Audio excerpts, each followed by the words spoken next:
పెళ్ళైనా పండగైనా వేడుక ఏదైనా పట్టు చీరల ప్రత్యేక వేదిక వారాహి సిల్క్స్.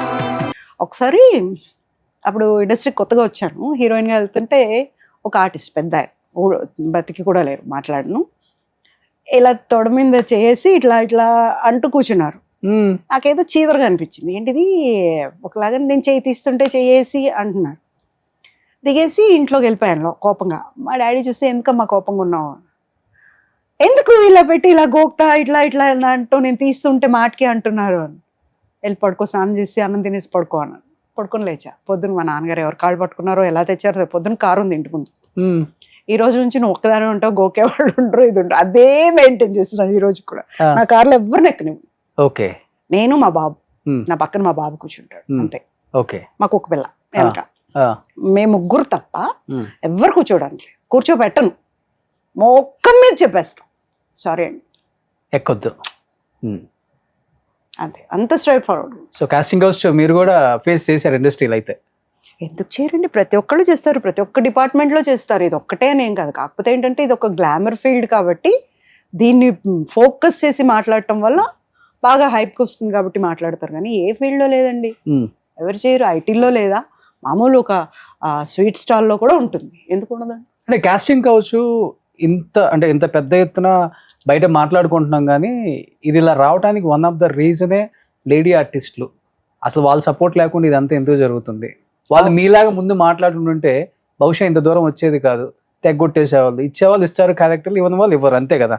ఇది కాకపోతే ఇంకో సినిమా అనుకోవచ్చు, కానీ అందరూ అట్లా అనుకోవట్లేదు కాబట్టి అవకాశమే మాకు ఇంపార్టెంట్, ఆ అవకాశం కోసం మేము దేనికైనా రెడీ అన్నారు కాబట్టి ఇవన్నీ జరుగుతున్నాయి. కానీ అన్ని జరిగిన తర్వాత బయటకు వచ్చేదేమో కాస్టింగ్ హౌస్ మమ్మల్ని వాడు గీకాడు, వీడు గోకాడు, వాడు అది అన్నాడు, ఇది అన్నాడు, ఇది అంటే ఓపెన్ గా ఇదే జరుగుతుంది. సో దాని మీద మీ ఒపీనియన్ అంటే ఏమని చెప్తారు? భుజ్ దగ్గర ఎంతో మందిని చూశారు, అవకాశం కోసం తెగబడిపోతున్నారండి. ఇప్పుడు ఎక్కడి నుంచో వస్తారు, తినడానికి తిండి ఉండదు, ఉండటానికి షెల్టర్ ఉండదు, ఆటోమేటిక్గా ఆ టైంలో ఎవరు తగులుతారు. తగిలినప్పుడు నేను నీకు ఒక అవకాశం ఇప్పిస్తాను, వాట్ ఐ కెన్ గెట్, నాకేంటి ఆ క్వశ్చన్ వస్తుంది.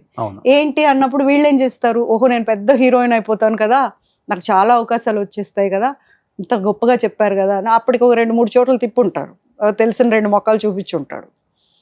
కరెక్ట్, ఇతను సినిమా అతనే, ఇతను చేసేస్తాడు అన్న దాంట్లో వాళ్ళు తెగబడిపోతారు. సో ఆటోమేటిక్గా వాళ్ళు అవకాశం కోసం కొంతమంది గెయిన్ అయిన వాళ్ళు ఉన్నారు, కొంతమందిని చూస్తే లాస్ అయిన వాళ్ళు ఎక్కువ ఉన్నారు. సో మీ కళ్ళ ముందు గెయిన్ అయిన వాళ్ళని చూసారు, మీ కళ్ళ ముందు లాస్ అయిన వాళ్ళని చూసాను. యాక్చువల్గా అయితే ఒకసారి ఒక అమ్మాయి తణుకూరు నుంచి ఒక సూట్ కేసు వేసుకొని వచ్చేసింది. మామూలుగా నాకు కోపం ఎక్కువ, చెప్పారు కదా మీరు కూడా, అలాగా ఎవరైనా అమ్మాయిలు ఏడిపిస్తే ఎంత రాత్రిలో షూటింగ్ నుంచి వెళ్తున్నా నేను కారాపి కొట్టేసి వాడికి నా నంబర్ ఇచ్చి, అప్పుడు కూడా వినలేకుండా వాడు ఏమైనా చేస్తుంటే వాడిని లాక్కుని పోలీస్ స్టేషన్కి వెళ్తా. అట్లా బంజారా హిల్స్లో నేను చాలా ఫేమస్, ఏ రాత్రి అయినా తీసుకొని లాక్కొని వెళ్ళిపోతా. అట్లా పోలీసు వాళ్ళకి ఈమె అందరిలా కాదు అనే ఒక ఇంప్రెషన్ ఉండేది. ఆ అమ్మాయి ఎప్పుడైతే వచ్చిందో వాళ్ళు రాత్రి ఉంచుకోకూడదు పోలీస్ స్టేషన్లో అమ్మాయిలని, అవును, ఆ టైంలో పంపించడానికి లేదు. సో కాల్ చేసి మా డాడీకి, మేడం ఉంటే ఒకసారి ఇవ్వండి, నేను అప్పుడే షూటింగ్ నుండి వచ్చా. వస్తే ఏంటి అంటే, మేడం ఏమనుకోకుండా ఒకసారి పోలీస్ స్టేషన్కి వస్తారా, ఒక అమ్మాయి ఇలా సూట్ కేసు వేసుకొని వచ్చేసింది, ఏ టైంలో నేను పోలీస్ స్టేషన్కి రాను, మీరే అమ్మాయిని తీసుకొని మా ఇంటికి రండి అంటే వచ్చారు. కూర్చోబెడితే అమ్మాయి బాగుంది, చక్కగా బొద్దుగా. అంటే ఇది వరకు మన ఆంధ్రులంతా ఏమనేవాళ్ళు, ముద్దుబంతి పువ్వుతో పోల్చేవాళ్ళు హీరోయిన్స్. అమ్మాయి అంటే ఇలా ఉండాలి, ఇలా ఉంటుందని. అలా ఉంది అమ్మాయి, బాగా చక్రాల లాంటి కళ్ళు, దబ్బ పండు కలర్లో భలే ఉంది అమ్మాయి. సూట్ కేసు వేసుకొని వచ్చింది. ఏం పేరమ్మా అంటే కనక మహాలక్ష్మి అని చెప్పింది. ఏం చేయడానికి వచ్చావు అంటే, పెద్ద హీరోయిన్ అయిపోతాను నేను. ఎలా అయిపోతావు అంటే, నా పెట్టి నిండా డబ్బులు నగలు ఉన్నాయి. ఓకే, పెట్టి నిండా ఇంత పెద్ద సూట్ కేసు అండి, ఓకే, పట్టుకునే ఉంది, వదలటానికి కూడా రెడీగా లేదు. ఆడెవడో వచ్చాడండి, ఇది లాగేసుకుంటున్నాడు పెట్టి, నేనేమో ఇవ్వలేదండి, అప్పుడే పోలీసులు వచ్చారండి, తీసుకొచ్చారండి. మరి ఇప్పుడు హీరోయిన్ ఎలా అవుతావు, నీకు తెలుసా అసలు ఎవరన్నా ఇక్కడ ఎవరు తెలియదండి, నాకు డబ్బులు ఉన్నాయి, నగలు ఉన్నాయండి, హీరోయిన్ అయిపోతాను నేను, ఇదే చెప్తుందాం. కూర్చోబెట్టి ఇప్పుడు ఆ బాత్రూమ్ ఉంది, పోయి స్నానం చేసి బాత్రూంలో ఇదై ఫ్రెష్ అయ్యి రాపో అన్న వాళ్ళు, అక్కడే ఉండండి మీరు కూడా అని చెప్పి పోలీసు వాళ్ళని భోజనం పెట్టాం. అమ్మాయికి తినింది. ఏమండి మీరు సినిమా యాక్టర్ కదా, మిమ్మల్ని చూశాను నేను, భలే ఉంటారండి మీరు, భలే ఉన్నారండి మీరు, మీ ముక్కు భలే ఉంటుందండి. అంతా విన్నాక, ఇంతకీ నువ్వు హీరోయిన్ అవ్వాలంటావు? అవును. హీరోయిన్ అవ్వాలంటే ఏం చేయాలో తెలుసా నీకు? నాకేం తెలియదండి, మీరు చెప్పరా ప్లీజ్. ఒక ఆయన వస్తాడు, నేను హీరోయిన్ చేస్తాను అంటాడు, తీసుకెళ్తాడు, హోటల్ తీసుకెళ్తాడో, వాళ్ళ ఇంటికి తీసుకెళ్తాడో, వాళ్ళ రూమ్కి తీసుకెళ్తాడో, మొత్తానికి నువ్వు ఆయనతో ఉండాలి. ఇంకొక ఆయన వస్తాడు పొద్దున్నే, నేను డైరెక్టర్ అంటాడు, ఆయన తీసుకెళ్తాడు. ఇంకొక ఆయన వస్తాడు, ఇదేంటంటే ఇదే పని ఉంటుందా సినిమాలో, ఇంక వేరే ఉండదా?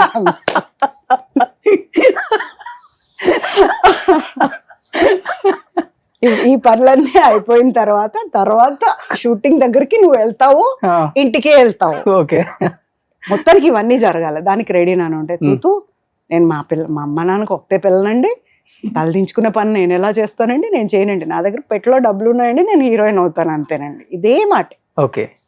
అప్పటికి ఏ ఊరు ఏంటి ఇవన్నీ అంటే అడ్రస్ పెట్టుకుని ఉంది, దాన్ని తీసుకొని ఫోన్ ఎస్టీడీ, అప్పుడు ఇవి లేవుగా, ఎస్టీడీ చేసి మా డాడీ వాళ్ళకి ఫోన్ చేసి మా దగ్గర ఉంది మీ అమ్మాయి సేఫ్గా వచ్చేయండి అని వాళ్ళకి చెప్పేసి, సరే ఈ రోజు పడుకో, రేపు షూటింగ్ దగ్గరికి నేను తీసుకెళ్తాను, నా షూటింగ్ దగ్గర చూద్దు కానీ అంటే అలాగేనండి, కానీ అండి హీరోయిన్ అవ్వాలంటే మీలాగా అంతా రెడీ అయిపోవాలి కదండి, నీట్గా ఇలా ఉంటే కుదరదు, లంగా ఓడిలో ఎవరు చూస్తారండి అని. మరి ఏం వేసుకుంటావు అంటే ప్యాంటీ వేసుకుంటానండి, ప్యాంటీ వేసుకుంటానండి నేను కూడా. ముందు రేపు వస్తే అక్కడికి వెళ్ళిన తర్వాత అది చూసి నచ్చాక అప్పుడు కొనుక్కుందు కానిలే, ఇప్పుడు కాదు అని చెప్పి పోలీసు వాళ్ళకి ఈరోజు మా ఇంట్లో ఉంటుంది, రేపు పొద్దున్నే మీరు ఏర్పాటు చేసుకోండి, వాళ్ళ పేరెంట్స్ వస్తారు చూద్దామని. వాళ్ళు పొద్దున్నే తెల్లవారుజామునే దిగిపోయారు పాపం, వచ్చేసి కనకమాల వచ్చి అని ఏడుస్తున్నారు వాళ్ళు. మీరు ఎలా వచ్చేసినారు ఇక్కడికి, ఎలా వచ్చేసినారు మీరు అంటుంది.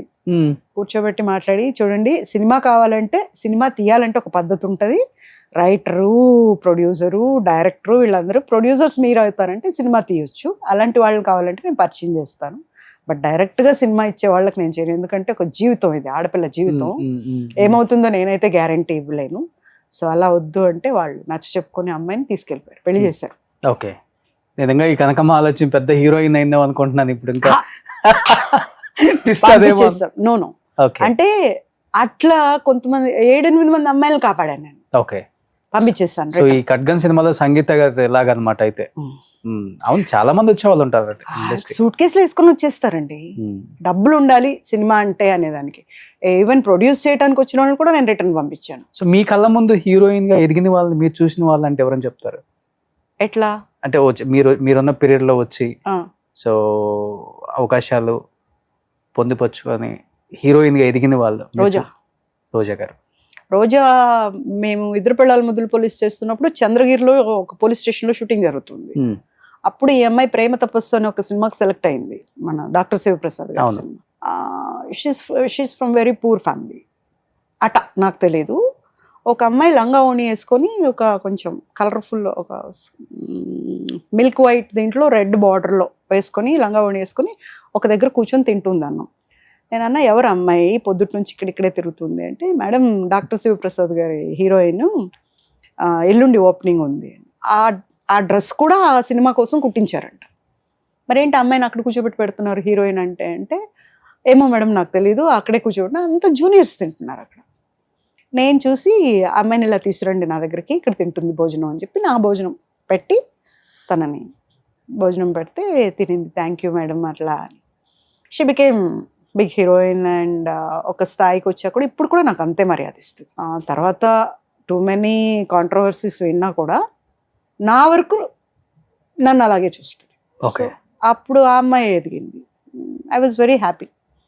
అంటే కష్టపడి వచ్చిన తర్వాత అవకాశాలు రావటం చాలా కష్టం. నేను వచ్చాను, నాకు చేయాలని ఇంట్రెస్ట్ ఉంది, కానీ అన్నిటికీ అడ్జస్ట్ అయ్యే మనస్థితి లేదు. ఇప్పుడు ఇంకోటి చెప్తారు, ఒకటి చేయాలంటే ఒకటి పోగొట్టుకున్నా పర్లేదు, అది కాదు చెయ్యాలి అని అంత అయినా కూడా ఎక్కడో కొట్టి అది దానికి ఎస్ చెప్పలేకపోయాను నేను. ఓకే, ఇప్పుడు నేను మిమ్మల్ని పొగిడితే నాకు అవకాశాలు వస్తాయి, నేను పొగడను. ఎందుకు పొగడాలి? వాయ్, మీలో అలాంటి స్టఫ్ ఉంటే నేను పొగుడతా, లేకపోతే ఎందుకు పొగుడు? స్టఫ్ ఉండి పొగిడిన వాళ్ళు ఎవరైనా ఉన్నారా? నేను ఇంతవరకు లేరండి. మనము డాక్టర్ సినారే గారు ఒక మాట చెప్పారంట, బాగా ఫేమస్ అయిపోయి ఉంటారు చూడండి, అలాంటి వాళ్ళని ఎప్పుడు దగ్గరగా వెళ్ళకూడదంట, కళల్లో కానీ లేకపోతే దూరంగా కానీ ఉండే మాట్లాడాలంట. అంటే ఆరాధించాలి, అంతే, దగ్గరికి వెళ్తే ఒరిజినాలిటీ తెలిసిపోద్ది. ఓకే, ఇలా ఒక ఆర్టిస్ట్ దగ్గరికి వెళ్ళాడంట ఒక అతను, వీరాభిమాని, బొట్లు బొట్లు పళ్ళు పంపటం, కిలోలు కిలోలు నెయ్యి పంపటం, స్వీట్లు పంపటం, అవన్నీ తీసుకుంటున్నారు బాగానే ఆర్టిస్ట్. ఆ ఆర్టిస్ట్ దగ్గరికి ఇతను వచ్చినప్పుడు నేను అని చెప్పాక ఆయనకేం పనిలేదా, ఏ టైంలో రావాలో తెలియదా నీకు, పెద్దబ్బాయి అనేస్తారు. ఇంటికి వెళ్ళిపోయి నేను ఆరాధించే ఆర్టిస్టేనా ఇదేనా, నేను ఇది ప్రత్యక్షంగా చూసా. ఓకే. రాజమండ్రిలో కొని నేను భరించలేనండి ఈ బాధ అని చెప్పి ఏడుస్తున్నాడు. అప్పుడు ఈ టాపిక్కి ఆయన చెప్పారంట సినారే గారు, ఎప్పుడు కూడా ఇష్టపడిన వాళ్ళకి ఎప్పుడు దగ్గరగా వెళ్ళి చూడకు, దూరంగా ఉండే ఆరాధించు, అదే కరెక్ట్. సో అలాంటి దగ్గరికి వెళ్తే ఒరిజినాలిటీ తెలిసిపోదు, రంగులు బయట. ఇంకోటి కూడా ఉంటుంది, బాగా అలసిపోయి వచ్చి ఉండొచ్చు, లాంగ్ దీని నుంచి వచ్చి ఉండొచ్చు, అవుట్డోర్ నుంచి. ఆ టైంలో ఇంక ఇంట్లోకి వెళ్ళి నిద్రపోదాము, స్నానం చేసి పడుకుని పోదాము అనే టైంలో వచ్చినా ఇరిటేషన్ అనేది వస్తుంది. బట్ అలాంటప్పుడు కానీ మనం కేజీలు నెయ్యి తిన్నాము, స్వీట్లు తిన్నాము, పళ్ళు తిన్నాము, ఇన్ని తిన్నప్పుడు కనీసం ఉండమ్మా రేపు రా, ఒక టైంకి రానన్నా చెప్పొచ్చు కదా. ముందు ఇక్కడి నుంచి జనాలతో తోయించేసేసరికి పాపం తట్టుకోలేకపోయాను. ఓకే.